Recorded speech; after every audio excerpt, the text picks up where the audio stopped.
Hey, dude. Hey. What you do to your hair? Oh, right. So, since we're talking about, like, He-Man today, I thought I would dye my hair blonde, but of course, It didn't go well. yeah, it was a terrible idea, so I was like, alright, I'm just gonna shave it all off, start fresh. You look like you should be in the military. And the Masters of the Universe. Alright, so He-Man and the Masters of the Universe was a string of toys created by Mattel, but the guy who created it all was Roger Sweet, right? Am I right about Yeah. And yeah, it was inspired by fantasy and like science fiction like artworks and such.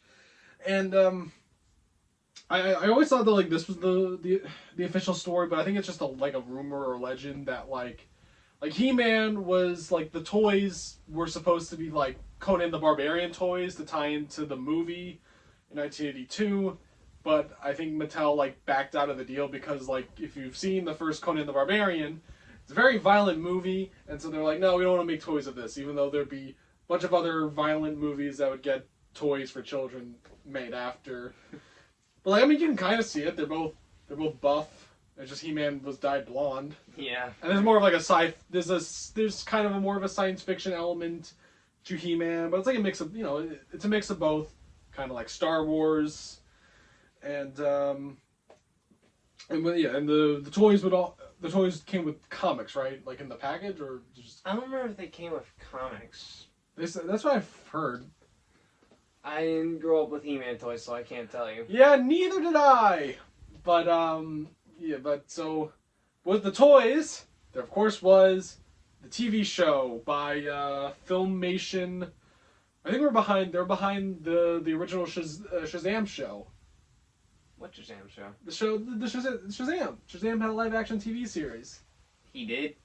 Yeah. And then they also did The Ghostbusters.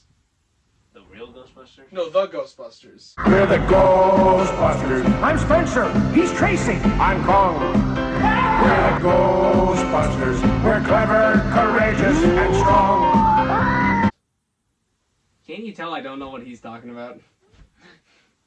I mean, I'm pretty sure I actually know the Ghostbusters. I know about the real Ghostbusters animated show. Yeah, but the Ghostbusters, the one where it's the two guys and the ape. Yeah, I don't know that one. Okay, well, anyway, yeah, so the show, have you ever watched the show? I have. It's very 80s. Yep. With that style, It is very much an 80s TV show. and a cheap 80s show at best. You didn't notice it that much. The show was a big hit. Even though it didn't really last it didn't last that long. It was only 60 episodes, I think, only 2 episodes. But then it got a spin-off. It got She-Ra, Princess of Power, which is that better or something? I don't know. I hear It's good. All right. I don't even think I ever watched a full episode of both shows. But there was a crossover film I know with He-Man and She-Ra. It was was it The Secret of... It was a film called The Secret of the Sword. I think that was the name of it. I think, but editor, do your thing if we're wrong.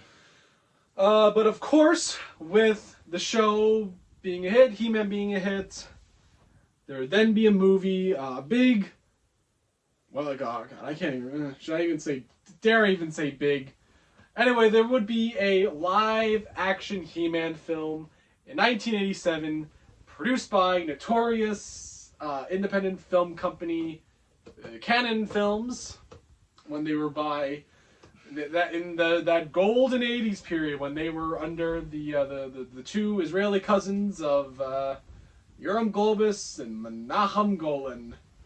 What's your thoughts on Cannon Films in general, Vito?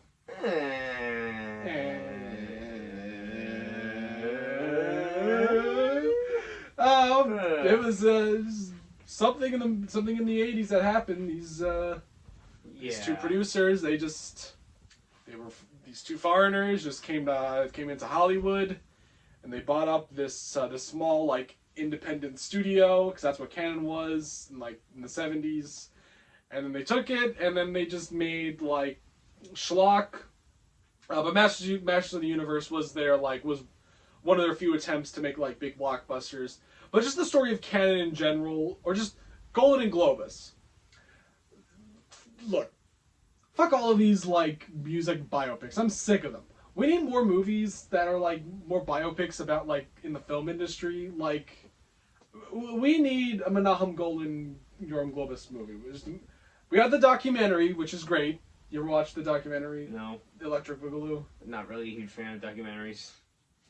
Well, Electric Boogaloo, The Wild Untold Story of Canon Films is definitely like worth watching because it just goes into how insane, not just like the movies were, but just like how the two cousins were. This movie, you have to agree, there needs to be a film about the two cousins and like their journey to like becoming like, you know, trying to like live up to the American dream and making their way in Hollywood, making it big. You have to agree, we have to have that movie. Sure. That could be a movie. It could be an amazing, like a hilarious film about just like their insanity. It has to happen. Like, yeah, I've done no more of these music biopics. But I that's not gonna happen because they're so popular. I just like to think about today, like, just imagine if like A24 or Neon just gets bought up by these like foreign producer filmmakers, and they just the movies that get made over there are just even more batshit crazy than the films they currently make, like Backrooms. Done with my canon tangent. Point is, we need a fucking canon movie. But yeah, Masters of the Universe was one of their few attempts at making like big blockbuster movies. One of their attempts, you know, they had Life Force, directed by Tobe Hooper. I know that's like a pretty insane movie. You ever heard about Life Force? Vaguely. I think we should watch it. I think also like Invaders from Mars from Tobe Hooper. I think that was also like they put a lot of money into that. They also had those. They made those terrible Alan Quartermain films with Sharon Stone and Richard Chamberlain that were like to cash in on Indiana Jones. Those were pretty bad, actually. Like, not like funny bad, just bad in general. And then there's Over the Top with Sylvester Stallone. That cost a lot of money, and like Stallone got one of the best deals in Hollywood, even though it like partially bankrupted that film. And yeah, Cannon just did not manage. Not good at money. And Superman 4, The Quest for Peace, that would have been their most expensive film ever, because I think the budget would have been like $36 million, and of course got slashed down to $17 million, partly because they looked at the budget, like, instead of just giving that to one movie, let's divide the money up and give it to other movies. So they put the money for, some of the money for Superman 4 went into Masters of the Universe, which explains why some of the effects, or like most of the effects and production, is better than Superman 4, and also into the Spider-Man film that never got made. But yeah, so they got the rights to He-Man, and they made it, and while, you know, they took money out of a bigger movie, and like it was definitely one of their, again, blockbuster in terms of like definitely like one of their like bigger budgets they had. It's still pretty cheap, because the plot of this movie is He-Man, Man-at-Arms, Teela, and Grildor, not Orko. They're sent. They're fighting Skeletor, but then they are sent back. Not sent back. They're then transported to Earth in Northern California, suburbia, and it's just this huge cat and mouse race trying to get this device, this teleportation device that Grildor made that got them there. And then there's this high school couple that's dealing with their relationship because of Courtney Cox's parents' tragedy.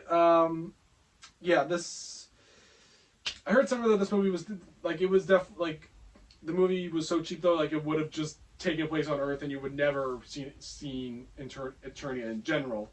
But I think like the director, who is Gary Goddard, Goddard, who obviously did not take off from this film because of its failure, but he's made some pretty great theme park rides. He did Jurassic Park the ride. Never been on that one. Yeah, me neither. I can't do that one. T2 3D Battle Across Time, which doesn't exist anymore, but it looks cool. Haven't seen it. Both of us haven't seen it. Okay, you definitely have to have seen this one. And then he also did The Amazing Adventures of Spider-Man. Saw footage of it. Never been on it myself. Wait, have you not been to Universal? No.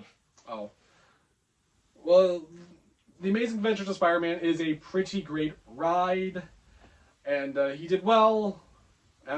Emphasis on he did very well in the theme park business, because now he can't really do anything because there's some allegations. But he's the director of this movie, and I think he himself had to push for at least a handful of scenes in Eternia, which is basically they just kind of went out to the desert and make it a little apocalyptic. And then they made, and then obviously you had Skeletor, or the Castle Grayskull set, which just looks like a cheaper version of the Flash Gordon set. Kind of looks. It's.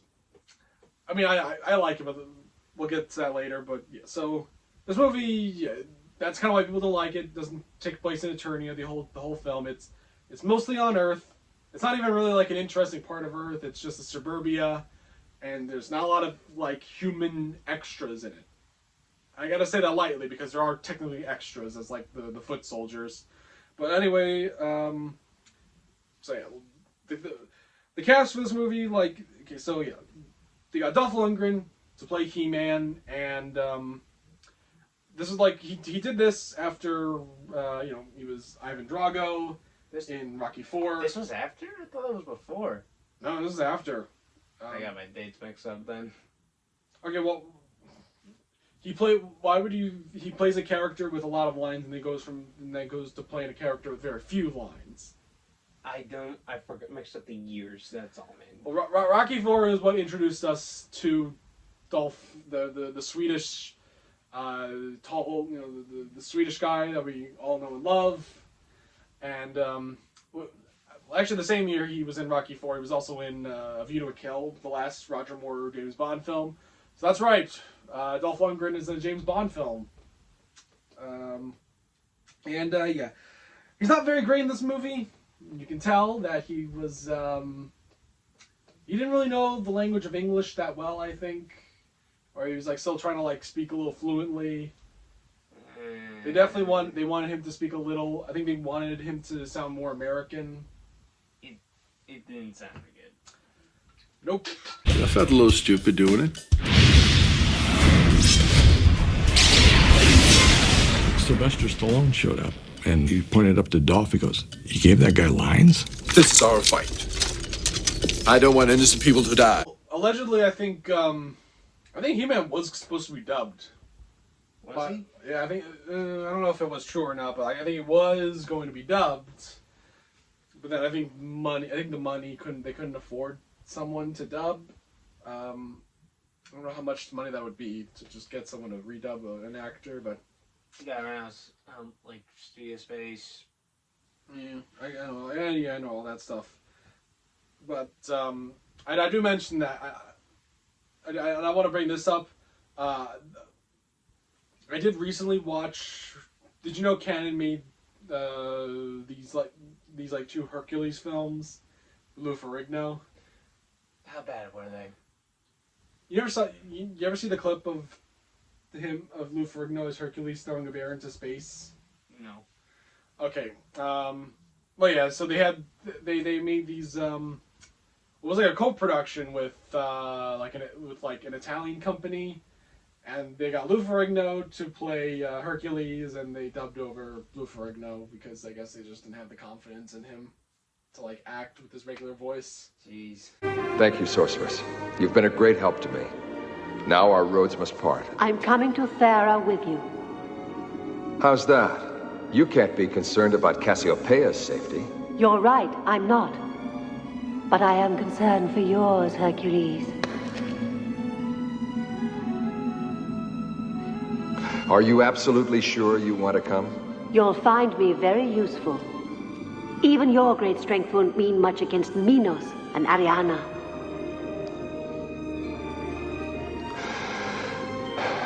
All right. Get on. That's how Italians do it, you know. That's how our people do it, you know. We just dub over actors. I mean, I watched the Hercules movies just because of the Odyssey coming up, and I wanted to watch some like Greek mythology films, and I wanted to watch it for a laugh. And Did you get the laugh at least?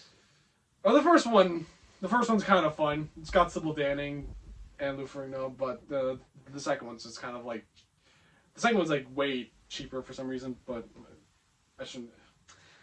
Anyway, Dolph Lundgren, he's gotten better. I think he's gotten better, a little bit better as an actor. Like, I thought he was really good in Creed 2. He was good in Creed 2. Yeah, he was. He's fine in the He was fine in the Aquaman movies, but I'm not gonna see him in an Aquaman movie anytime soon. And he was good in the next film we're gonna talk about. We'll save that for later. He's also in Hail Caesar, the Coen Brothers movie. Never saw it. I really like it. It's underrated, but he's like in the movie, and I think it's funny that he was in also funny knowing that Dolph Lundgren, he's also in a Coen Brothers film. Oh yes, but like, while the main character of He-Man isn't well liked, isn't really good. Also, he doesn't really feel like a main character. Feels a little bit of a supporting character. Which maybe that's why it's just called Masters of the Universe, not He-Man and the Masters of the Universe, because it's like an ensemble film. Okay, so while he's a little off, the supporting cast is pretty good though. You have to admit. Primarily, Frank Langella is like awesome as Skeletor. Billy Barty as Gwildor, he's funny. Like, the character's funny. I don't know. It's a funny performance. James Tolkien, Strickland as like the town cop, the town like detective.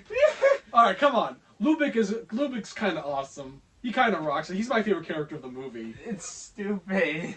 Like, I think the idea of like a movie about like just like a gruff and tough like cop like dealing with like a fantasy like science fiction like story like from people from like another realm like screwing shit up, and he's just like, he's not even like the main character. He's just like a character on the side that we like follow through the film as the main character, like through his like point of view of like all this like madness that's just going on. And I just love that the movie literally ends with him in Eternia, like not refusing to go back, and he's just got his own like slave or something. He's got his own like. Do you remember how it ends? He literally just has a girl at the end. He has a girl. Geez. He has a girl that he's with. Focus. It's James. Also, by the way, James Tolkien, he passed away recently. Really? He passed away this year. Really? Yeah, I like James Tolkien. Strickland, he's in Top Gun. Wait, he was in Top Gun? Yeah, he kind of bookends the film. He's in the opening, and then he's in the end of the film. I love James Tolkien.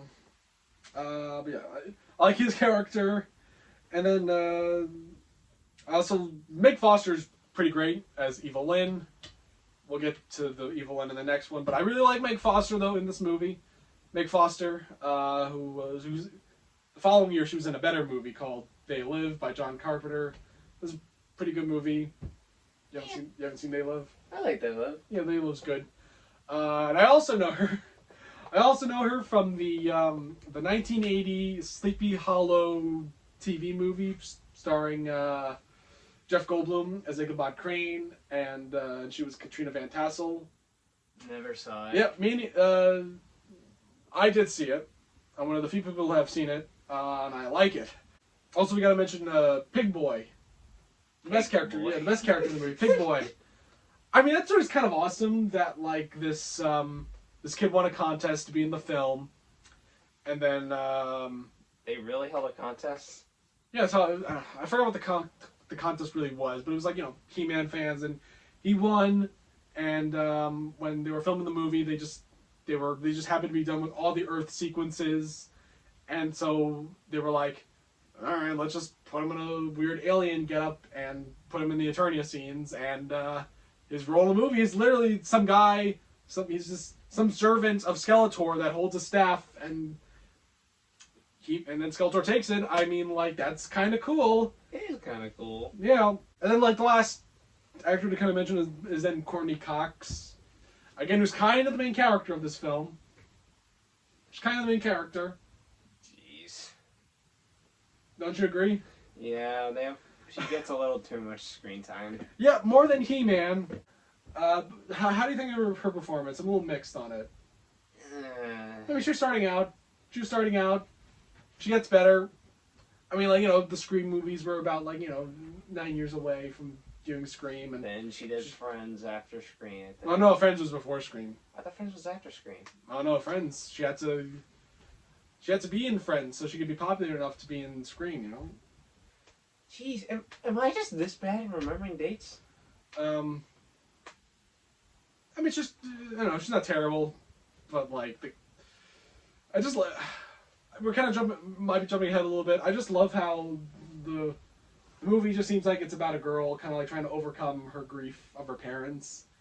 And they just solve that by sending her back in time to prevent her parents' death.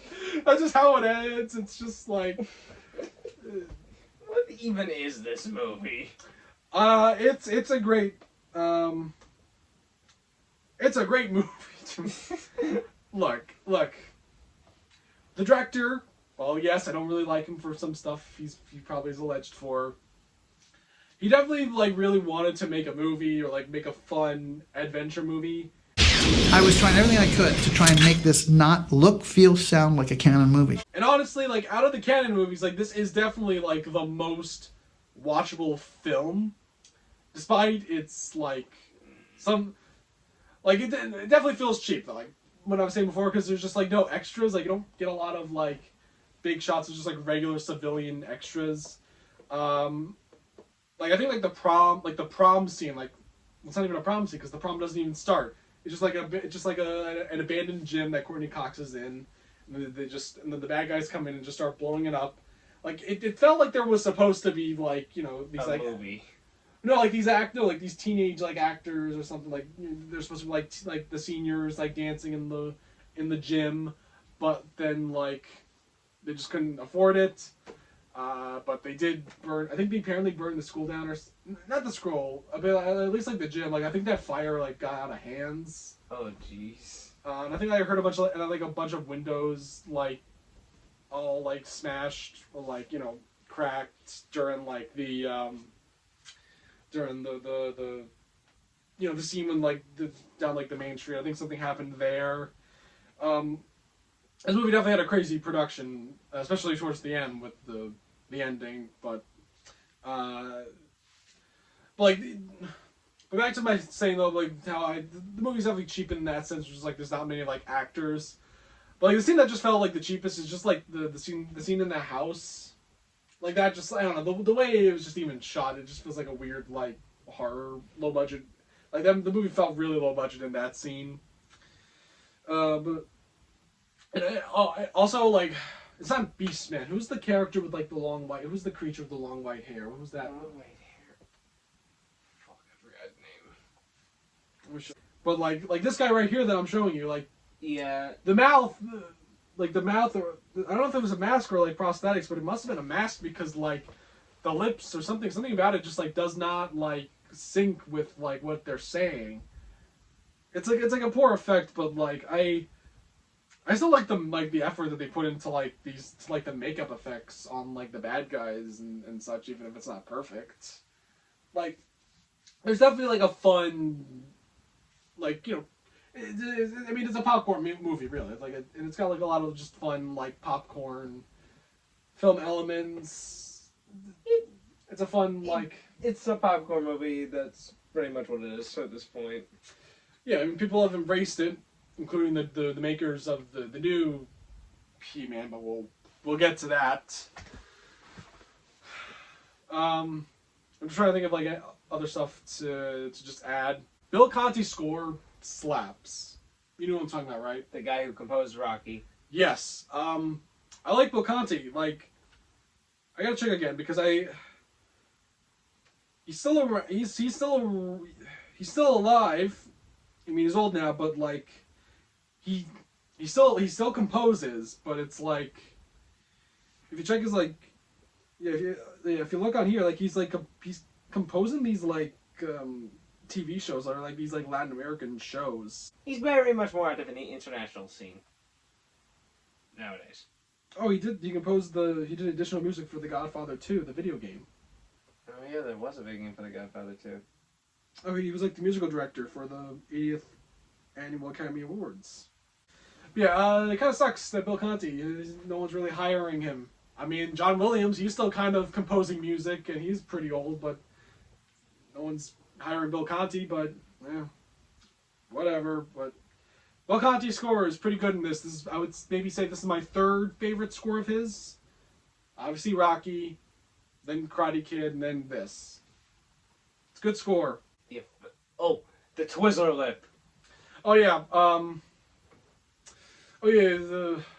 I mean, we should actually add overall. Frank Langella's like, just this version of Skeletor is just a very obvious. It's a homosexual man who just Skeletor. This is just a homosexual man that's just very flamboyantly gay. Yeah, he really just wants He-Man and to lash He-Man.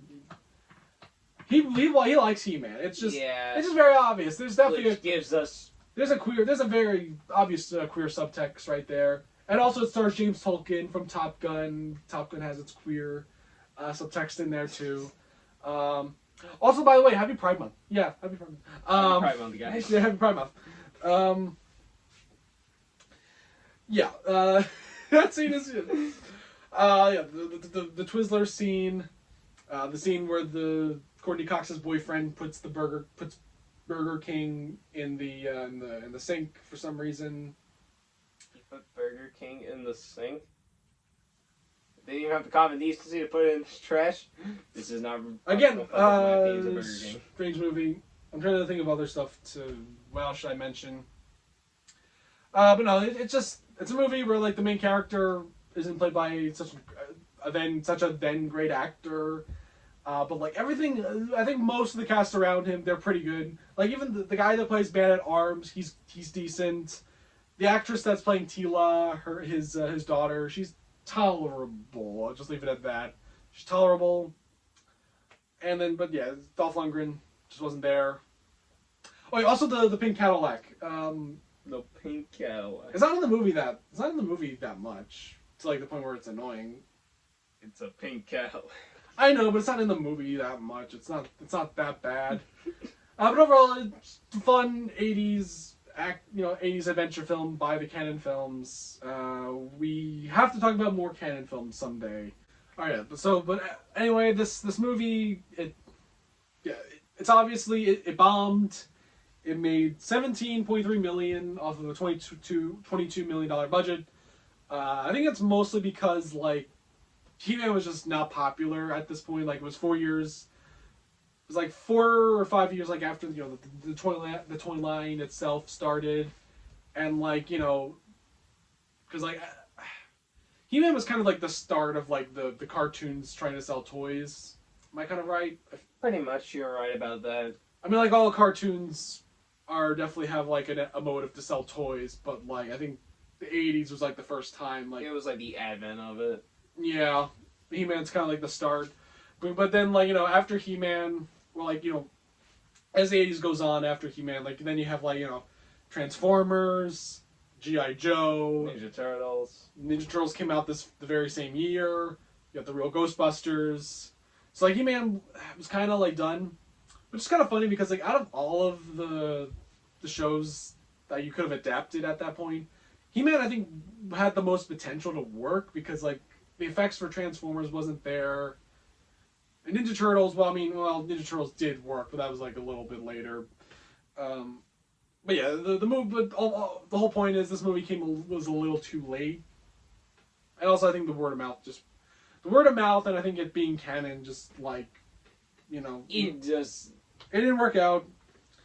But even though they were still gonna make a part 2. They're still gonna make a part 2. They were gonna do that. They were gonna do Masters of the Universe part 2. It wasn't gonna star Dolph Lundgren because Dolph Lundgren hated this movie and he was like not coming back.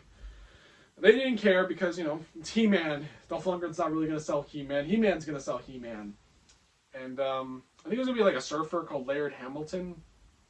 But anyway, it would have been like God. It would have been a weird film. But as the post-credits scene for the film, Skeletor says, "I will be back." And then, and that's what it would have been about. Skeletor coming back, and he would have went back to Earth disguised as a Hollywood executive, plotting to destroy Earth. And He-Man was supposed to disguise himself as a quarterback. I heard somewhere that the movie was going to be about like He-Man. I thought there was going to be more of an apocalyptic element where like Skeletor went back and destroyed Earth, and Earth became like an apocalypse, and the movie stood out like He-Man, like trying to, basically just like save Earth again. That would have been the plot, like, and I think, and like the film would have also been directed by Albert Pune.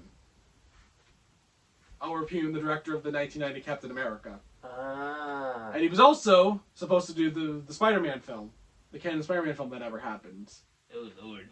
And like I think it's like well known that like both movies would have been made at the same time. Masters of the Universe Part 2 and Spider-Man, they both would have been made at the same time. And yeah, obviously they didn't work out. They didn't work out at the time. And so they took all like the production, I think mostly from this movie and sets, and they made the movie Cyborg with Jean-Claude Van Damme. You ever seen Cyborg? If I did, it was a while ago, and I don't remember much about it. I talked about it on my review of Captain America. It's I just remember, it had a cool concept for a science fiction movie, but like canon obviously just kind of messed with it. But anyway, He-Man live-action sequel was dead, and I know there was like a He-Man show in the 90s, and there was a He-Man show in the 2000s where it was Cam Clark was the voice of He-Man. It actually wasn't that bad as people say it is. I thought it was pretty good. Yeah, the animation obviously looks better. Pretty sure they also made like a Thundercat series around the same time, and it was like a similar animation, and they were both pretty good. I think it was the same people that did the Ninja Turtles show in the 2000s. The one for 2003? I think maybe it was the same company. Might have been. Anyway, it has that same feel where they weren't like, we're not gonna be goofy anymore. We're gonna make more serious. We're gonna try to be like Batman the Animated Series, I think. It was still pretty good though. Yeah, but like so anyway, like they were trying to make a He-Man, another live-action He-Man movie. This time, obviously, with a bigger Hollywood studio to make it like an actual big-budget movie. And I know, I looked on Wikipedia and like through other sources, like there was never like a really big name attached to making a He-Man movie. It was more like He-Man. The big one, though, the biggest name that was attached to make a He-Man movie was John Woo. John Woo was apparently attached. The guy who directed Mission Impossible 2? Yeah. He was going to direct a He-Man movie, and it fell through. And this might have been a rumor, or I think like the screenwriter, some screenwriter said this. So I think like at one point like it was 20th Century Fox that was going to do He-Man. But they looked at what they had and they was like, okay, so we have the rights to make 2 fantasy properties, He-Man and Aragon. Let's make Aragon and then we'll do He-Man later. They never got around to He-Man. Yeah, because Aragon bombed. I never seen Aragon or read the books. I read the book, and did you watch the movie? It was a movie, I'll say that much. People really like the second Aragon. I just hear how good the second one is. I haven't seen the second or read the second one. Rather. I only read the first book. They haven't gotten to doing like a reboot of Aragon, like a TV show at least. Well, anyway, the plot of Aragon is basically Star Wars. But yeah, there's just nothing really. Like, and what was just shocking is that, like, you've had so many of these like Ninja Turtle movies. We've had like 7 Ninja Turtle movies since the last He-Man movie, and we've had like 7 of the live-action Transformer movies, and then 3 G.I. Joe movies. 2 of them, with one of them being a spin-off. Like, we don't talk about that one. It never happened. But it was just weird. Like, He-Man, like, he never got like a reboot. Even when like reboots were really big in the 2000s, like with The Dark Knight, because that was like some people's ideas. Like they wanted to do they wanted to do a He-Man movie that was like the Dark Knight trilogy meets the Lord of the Rings trilogy. But like it just never happened. Oh yeah. Also back to my Conan thing with He-Man. I think like one film got canceled just because of the Conan remake. Really? Yeah. Did you know Conan got a remake? Jason Momoa played Conan. No, I have not watched it. Yeah, not a lot of people know this, but like Jason Momoa, way before he was Aquaman, he literally played Conan. I mainly remember him in Game of Thrones. Yeah, but I think it was even before Game of Thrones. He played Conan. Like an actual Conan film. Jeez. With Stephen Lang. Oh, jeez. Okay, but it was just strange. There's no He-Man. The He-Man movie never happened. Like back when the Michael Bay Transformers were going on, and then the Ninja Turtle films, there was nothing. I think Chris Hemsworth was gonna play. I don't think it was ever official, but I think like he was an ideal choice for He-Man. But like he could still even be a pretty good choice for He-Man. Here's the issue: it's just him being Thor.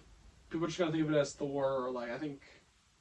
Like, I can't even see Chris Hemsworth going like, yeah, I mean, I already played Thor. I don't want to kind of get typecasted in these kind of roles. And then I think the other one was Noah, what's his name? Noah Santino or something? Noah Santino? Yeah, Noah Santino. I think Adam from Black Adam. I think he was supposed to be He-Man. I think in this actual movie he was supposed to be He-Man, but then he dropped out. But then, recently we had the Kevin Smith show, He-Man Revelations, which no one liked because they killed He-Man off. Okay, so what happened? Because I remember I watched the show when it came out. It's been a Through while. totally legal means. Don't come after me. He's basically... He appears to get killed off like in the first episode, and then for most of the time it seems more like it's not really centered around him. He does come back like towards the end of the first season, and then it becomes more of like a He-Man show. It doesn't start out though as like a He-Man show. Well, this was 2021, right? 2021, 2020, I think. Yep, and Shame too, they had more Camel Voice and Skeletor in that one too. It was actually...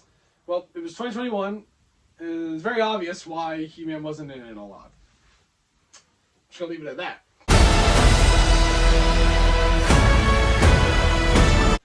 But like, yeah, so after like all of it going on with like it going, He-Man going from studio to studio.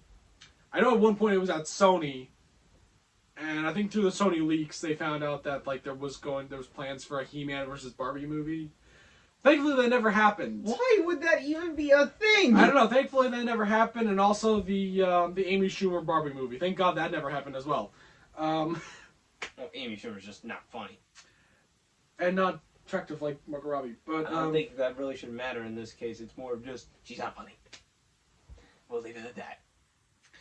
But it ended up in the hands of MGM Studios / Amazon, however it is now. I think it's Amazon MGM. I know, but like I'm trying to think if MGM got it before Amazon acquired them. Amazon like acquired MGM during like the pandemic, if I remember. I think so, yeah. Yeah, because I think when that happened, Amazon really wanted to release No Time to Die, like just put it on their streaming service. But I think like the people behind Bond or something. They were like, no. Eon Films was like, no. They cannot. This has to be released in theaters. Okay, anyway, though, it is kind of funny. So, like, the last He-Man movie was, like, produced by a studio that got taken over by, like, another production company. And it's something kind of funny. I just kind of, like, an observation I made.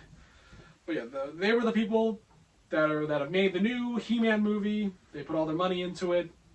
And the director they got a pretty good choice. They got Travis Knight, the CEO of Leica Films, and he would direct Kubo and the Two Strings. He also did Bumblebee, if I remember correctly. I was gonna get to Bumblebee, but you jumped the gun right there. Not bad. I was just gonna say how I remember I saw Kubo and the Strings back when it came out. I remember liking it. I liked it. It was cool. He got nominated for Best Animated Feature. Didn't it win? No, it's a Zootopia. Oh man. A little bit better, but it's good. But Kubo was good though. Man, stop motion never gets any respect. Yeah. I'm trying to think of other Leica films. I think I saw Paranorman a long time. I never saw Coraline. I never saw Coraline. How dare you? Well, no one likes Coraline anymore because of the writer. I like Coraline. No one likes the writer though. They literally canceled the musical. They were making a musical? Yeah, they're going to do a musical, but I think the controversy, they decided to just cancel it. Jeez. But yeah, I don't want to get... we got two off course there. The Koopa was good, and then his live-action debut with Bumblebee. My favorite Transformer. Which I was like saying before that I didn't really like it because I thought it was mediocre, but like... I think it's more like... I liked the first two acts, but then the third act fell through. So it's like a Marvel movie to me. Like, third act I thought was kind of dull. I thought it was a good movie all around, but that's just my opinion. I thought it was good. I mean, mainly because of the relationship that Haley Steinfeld had with Bumblebee. That was the part that worked. But then I think like the other plot stuff just didn't.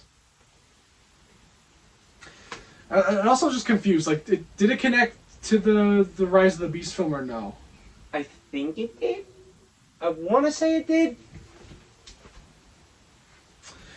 Alright, well, yeah, anyway, I think he was he was definitely an ideal choice to do He-Man because of how well Bumblebee was critically. It didn't do well financially, right? I think it broke even. Well, if I remember, came out around the same time as Aquaman. That made a lot of money. I think Bumblebee broke even, but Aquaman was a success. Yeah, I mean a lot. Aquaman was just like a surprise success. Oh yeah, and talking about the writers. Actually, two of the writers mostly did like Leica films. Two other writers wrote The Lost City. The Lost City. Yeah, with Sandra Bullock and Channing Tatum, and then like Brad Pitt showed up for a bit. Oof. And then one of the writers wrote both the Spider-Verse sequels. So they wrote Across the Spider-Verse and wrote Beyond the Spider-Verse. And then also worked on Wonder Woman 1984, Mortal Kombat 2021, and is also a writer on Godzilla X Kong Shiva Nova. So that's a mixed bag of work this writer has. Well, we don't know if Supernova's going to be good yet, so... Yeah, but you're not big on Wonder Woman 1984 or Mortal Kombat 2021. I thought 2021 Mortal Kombat was fine. Wonder Woman 1984 at first I did like, and then upon further rewatching I realized... Alright, but anyway, let's get into the cast that they assembled together. So they got Nicholas Galanzine. Apologies, we are horribly mispronouncing this. Anyway, he was the head jock in the movie Bottoms. You ever see Bottoms? No. That was a pretty funny movie, Bottoms. I think he was also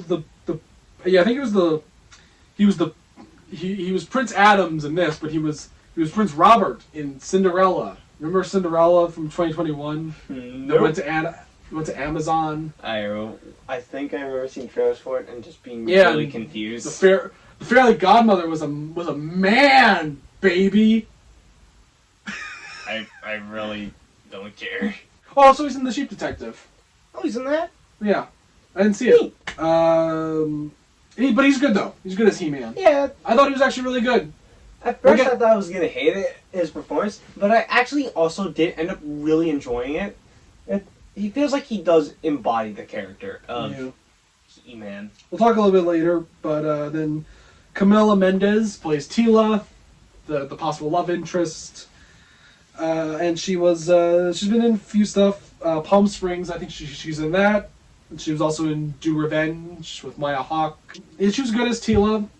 Like, I liked her performance. You feel like they're gonna make her like a boss lady and such, but like, no, actually she works as a character. She's pretty cool.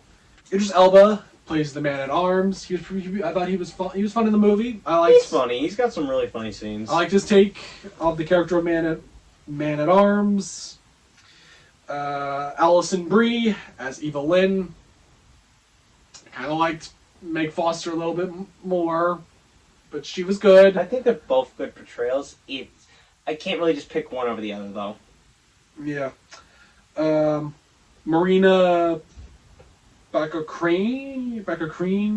I feel like I like the actress, but I'm saying her name wrong. But like she was Anara in Firefly, and Anara in Firefly is a prostitute, like Anara from.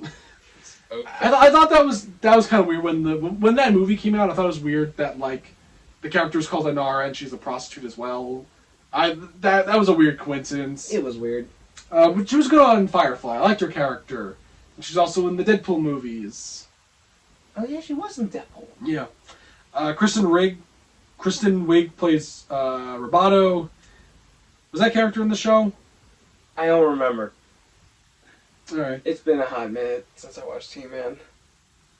Dolph Lundgren, of course, has a cameo. It's a great scene. I love that scene. He has a cameo as a gym bro. Yep, and his cameo in this his performance is way better than the entirety of Masters of the Universe. That's how good his one scene role is. Yeah. Because he's really gotten good at speaking English. I like Dolph Lundgren. Like, I would work with him now because he's good at it. He's good. He's a good actor. He's good now. And the last actor to mention, I've been holding off on this one. It kind of made sense that they would get him.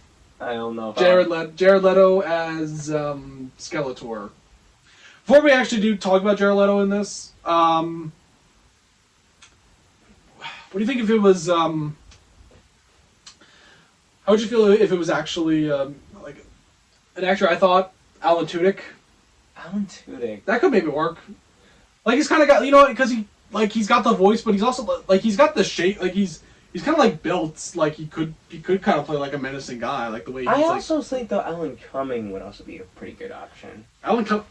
Like it might. Oh yeah, actually that would. Like that would be interesting. Alan Cumming. That actually would be kind of cool. But I don't know. I say more for Alan Tudyk just because of his voice that he's got. I think it would have worked.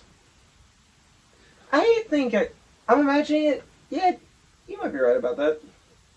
But because he's built like he's built like he could be intimidating. Okay. But Jared Leto, yeah. Okay, I'll put all my personal grudges about Jared Leto aside. I don't care for him at all, but like my thing is that I never liked him and I never disliked him. I just don't care about. This is like one of the first times I think I can say with complete certainty I like his performance. Yeah, I thought he was good. He did his best with this. He's also surprisingly really funny. Yeah, I was going to talk about the comedy. So, I don't know if that's a good segue. So yeah, the movie definitely has a lot of comedy. Because, it's He-Man. And surprisingly a lot of innuendos. Oh yeah. Alright, so like I kind of the movie definitely has a lot of, I guess, like, I was just like meta writing, or like a lot of moments where they're like, yeah, I know it's called Eternia, or it's like they're kind of making fun of, like, they kind of make fun of the lore or like the characters and such. Yeah. Which, if this movie was bad, which spoilers, it's not. This is a pretty good movie. But if it was bad, like it would kind of that kind of comedy would kind of ruin it for me. But the film, like the movie's able to be like really good. Where like I didn't really care that much about the silly like the comedy. I didn't mind it that much. Look, I'm normally not a huge fan of meta humor myself. I thought it was decently funny though. Yeah, I thought the comedy that wasn't like poking fun of He-Man itself, I thought was like good comedy. Like the comedy with Man-at-Arms was good. But like if it definitely got too meta to the point where it was like, oh well, I thought we were kind of like moving away from stuff like that. You know, like the Dune movies, like taking, you know, there's no like stupid scenes of like sandworms. Well, that's a thing. Yeah. But if the movie has like really good like characters that you like, you know, care for, and like the action overall is fun, to where like, you know, you don't mind the comedy being like a little too tongue in cheek. But like I think I kind of wish though they would have made Evelyn and Skeletor a little more sinister, because they just didn't really, I just didn't feel threatened by them, because I think they were just a little too funny, in my opinion. I mean, that's kind of a good problem to have, but I get what you mean. Yeah, I almost kind of wish this is how we kind of acted as the Joker, though. You kind of have to agree with me there. Yeah, don't talk to me about the Joker. And even though I'm saying how Alison Brie, I kind of like Evelyn better, I will give Alison Brie this. She was able to, like, you know, go on set every day and work with Jared Leto. I think that takes guts. Takes a lot of guts. I mean, I don't know how he was on this film. It just seems like Suicide Squad. He was just an asshole on that set. Well, remember, that was more because of the method acting. Yeah, that's what I mean, you know. I don't know how I don't really know how he is on, like, most sets. Like, even Tron Ares, I don't know how he was on the set of that film. Probably somehow more robotic than an actual robot.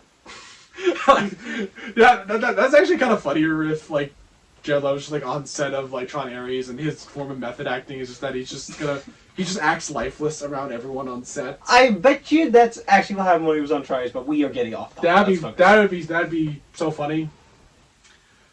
Okay, I'm gonna be honest though about the Joker. Well, everyone like, I think I talked about it on my Tron Ares review. I completely just like forgot about this performance of his. I actually kind of liked his Joker in the Snyder Cut. Wasn't he barely in the Snyder Cut? Yes, but I liked that one scene he had. Yeah, time he actually wasn't bad somehow. I actually liked that scene he has with like Batman and on the bridge. It's like one of the best scenes we've had of like Batman and the Joker on film, in my opinion. I thought that was a really cool scene, and I think like both him and Ben Affleck's like their chemistry together was just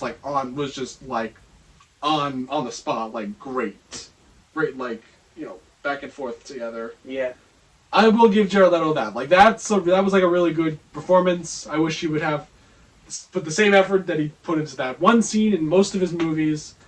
But for this movie, yes, I did like him because I could tell that he was like trying a lot, and he definitely had a lot of like range.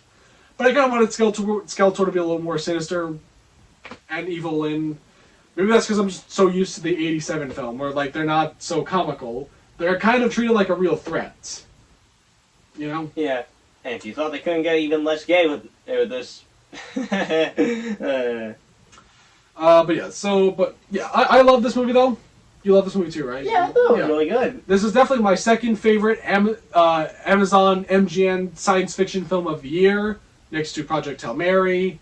But this movie is not doing as well as Project Hail Mary, unfortunately. Yeah, so we're probably not getting the sequel. It's kind of making me cry. That's making me really sad. Damn. Oh, I hate when good movies bomb.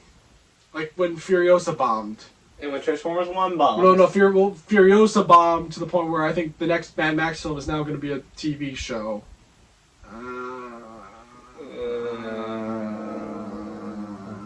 But the movie that we got, I think, was just really great. The plot, which we kind of forgot to mention, is the plot of the Nutcracker in 3D. It's about a prince from a You king. have to bring that up. The plot is kind of similar. It's about a prince who who kind of goes on exile from his kingdom that is taken over by a ruthless dictator, and he has to return. He's got to return home and overthrow the ruler. It's just like Nutcracker in 3D, you know. Did I mention the director of that movie, Andrei Konchalovsky? He made films. He made films for He made films for Canon. Of course, it somehow all ties back to canon. It always. Oh man, I kind of wish that movie. I wish Canon made the Nutcracker in 3D. That would have been awesome. Oh god. That would probably made it even worse. No, it would be better. Better. Nuh-uh. But no, I think that okay, but in all seriousness, I think that was always the plot of this movie. It was always going to be about He-Man fighting Skeletor to take back his kingdom. But I think in most versions, they were gonna establish who Skeletor was, and I know some continuities, Skeletor and He-Man are actually related. Yeah, they were gonna by nephew and uncle. I think one version, one draft that never happened, obviously, was gonna be He-Man and Skeletor were brothers. Oh god, that would have been worse. Yeah. I like it better when it's I you're wish- gonna make him related to He-Man, make him an uncle. I don't really care though what they do with Skeletor. I just wish they would have had, they would have. I wish Skeletor would have at least, just explain his go into his backstory a little bit for this film. And is it official though? He is meant to be King Randor's brother. It depends on the continuity. Yeah. Maybe they didn't want to do it, maybe because they didn't want to add that element of the uncle, the king's brother overthrows him. Maybe because of Riz Ahmed's Hamlet. That's why they did it. They didn't want to get the two movies confused. Both movies, nobody saw both movies. Oh yeah, well, you made me go see that with you. Yeah, no one saw both. No one saw Riz Ahmed's Hamlet or Masters of the Universe. Yeah. I mean, they're both good movies. Master of the Universe was pretty good. Hamlet, you gotta It was alright. They didn't have, I don't know. I think there's a lot more effort that was put into it than most movies get. Okay, come on, you gotta admit the Hamlet movie was good. He was alright. That's just my opinion, man. Come on, why can't you? I'm not even saying it was great. I'm saying it was good. I think good is a good middle ground of what it is. It was good. But anyway, yeah. It is a compelling story though about He-Man trying to find his place in the world, or it's. I was literally as I'm driving home with our friend that we saw the movie with, basically said that this is the male version of Barbie. It's Barbie from 2023, which by the way, that was the first Mattel film since Masters of the Universe from 1987. Man, that was a good thing. They just went on Barbie instead. I actually I kind of the scene though when they talk about how the Ken dolls are blowing up in that movie. I wish they would have. There's that line though when they said, "Oh, the Ken movie is the highest grossing movie of all time." I wish they said something like, "The Ken movie is doing way better than our He-Man movie from the '80s." I wish Greta Gerwig wrote that line instead. But anyway, yeah, no, it's kind of like Barbie. Barbie is a movie about Barbie learning what it means to be a woman, and He-Man is about a man learning, He-Man learning how to be a man. And they both tell good stories, good stories that both men and women could look up to. Yeah, I think they're both really good ways of telling a story, and they were really good. The thing is, He-Man definitely had a story that was right there, obviously, for them to tell. Barbie, there was definitely nothing there to be told, so that's why it's good that they got a director like Greta Gerwig to tell something interesting with Barbie. Anyway, we ended up getting a good Barbie movie and a He-Man movie this decade. All this before GTA 6. But anyway, yeah, I do like that aspect. It's about He-Man or really, it's Adam throughout the whole movie learning to be a man. I overall do like that story. I mean, even if you think it's tired, because we had like the Northman recently that was like similar to it, but like anyway, it was still like a fun. It's still a good story, and I mean, my only nitpick with it was that like, so he gets sent to Earth, and they don't really say what happens during his childhood. Or like what was his living situation? They never explained. They never fully explained. Yeah, that was weird. weird. Just gloss over it, and I'll agree that's a bit annoying. Like they never say was he in an orphanage or something, or We at least know he went to public school. yeah, like what was he part of like the foster care system? The other thing is that this movie, like it's not even a twist. Which, by the way, I think several drafts of the original film they were going to mention something about He-Man having ties to Earth in that film, but that obviously didn't happen. This movie, like literally in the opening, like the king says to his wife, "Oh, he'll go to your." He literally, they literally mentioned that He-Man's mom is from Earth, like right in the opening. And I was almost thinking, like, what if, like, I kind of like this funny idea of like He-Man staying with his like mom's like distant sister or something, like his distant aunt and uncle. That would be interesting. But I don't even think that's in the comments or whatnot. But we just don't know we really don't know what happened during that, the 15 years with him. Yeah, we really don't. That's like one of the few plot holes I have with this movie. Which, okay, sometimes plot holes that doesn't mean the movie's bad. That plot hole doesn't ruin the film for me. I still really, really enjoyed it. I just wish there was some little bit of explaining there. And also, by the way, that statue that was holding the sword, I thought it was going to be a Conan statue, but apparently I think that's like a reference to one of the original ideas for He-Man. I think Turok. Turok is also a video game, by the way, of the same name, and it's surprisingly interesting. All right. But yeah, he's I think that was like one of the ideas for He-Man. It was a character called Turok, maybe. I'm trying to think of. Excuse me. But I think those are just like the plot holes I wish were explained more. He-Man's living situation and the Skeletor's backstory. I wish we knew something about Skeletor in this one. Besides, he's just in this film he's just an angry guy with a skull. Also, Orko's in the movie. That part was weird when like Orko just randomly shows up at the end. I'm like, where were you the whole film? I don't really care if he's not in it that much. Like I wish we had like a few scenes of him. Also, our friend that we saw with, he wasn't big into the Battle Cat, and how like he was barely in it. I'll admit Battlecat needed a bit more screen time, but I still like Battlecat. Do you think he should have been like right when Adam finally comes back to Eternia and goes back to that like base with all like the resistance? Do you think they should have had Battlecat right there? I think they honestly, yes and no. All right. Well, yeah. That's all I have to say. It's got fun action. I think like the production design's all good. Like, it doesn't look too realistic, but it doesn't look too goofy. Like, it's a good balance, of both. It's really funny. Yeah, it is. It's got some great fight choreography and action sequences. Yeah, the action's good. It's pretty good special effects. Oh yeah, I'll say this though about the spaceships. They looked a little bit like like the Wakandan ships. Yeah, it kind of looked a little like Wakanda, like it's Black Panther. It looked a little bit like that. But, like, look. Again, if the characters weren't good, if the story wasn't good and interesting, then it would have really, really bothered me to the point where I just hated it. But this movie ended up being really good. Because just like Barbie, they got a talented person in Hollywood to bring it all together. And it's great. It's really good. It's definitely one of my favorite films, oddly enough. Like, this is pretty high on my list of favorite films of the year, like top 5. Like I'm surprised it went that far. It went up that high for me. I'm curious to see how Disclosure Day will fare on that list.